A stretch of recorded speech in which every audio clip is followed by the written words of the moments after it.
Direct News TV. December 28, 2023. Russia-Ukraine War, List of Key Events, Day 673.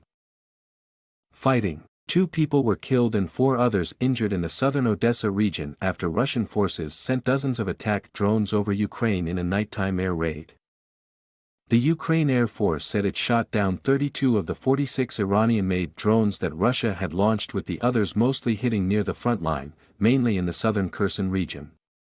Regional Governor Oleksandr Prokudin said the attack on the Kherson region and its capital hit residential areas and a mall, as well as striking the power grid, leaving about 70% of households in Kherson city without electricity.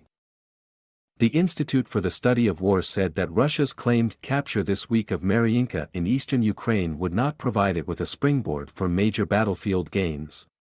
But it noted that localized Russian offensive operations are still placing pressure on Ukrainian forces in many places along the front in eastern Ukraine. Ukraine opened a war crimes investigation into the alleged execution by Russian forces of 3 Ukrainian prisoners of war earlier this month near the village of Robotyne in the southeastern Zaporizhia region, the General Prosecutor's Office said. Politics and diplomacy. India's Foreign Minister Subrahmanyam Jaishankar met Russian President Vladimir Putin, who said relations between the countries were progressing even amid turbulent times.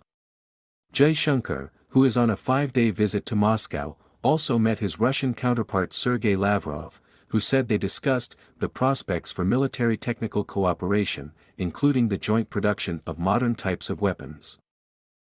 Russia condemned sanctions imposed by the United States against the Arctic LNG 2 project as an unacceptable move that would undermine global energy security.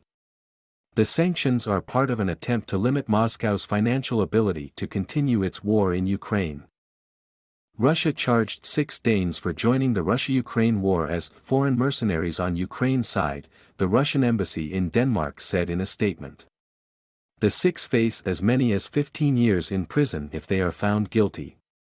The embassy said 20 Danes had been identified as mercenaries and some had been killed. Weapons. The U.S. announced a $250 million military aid package for Ukraine that officials say could be the last unless a $61 billion funding bill currently held up by Republicans in Congress is passed.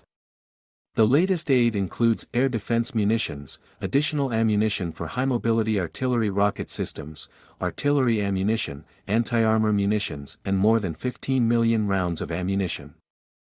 Oleksandr Kamyshin, Ukraine's Minister of Strategic Industries, told a briefing that the defense sector would increase production of weapons and military equipment significantly next year and that output was 3 times higher in 2023 than in the previous year.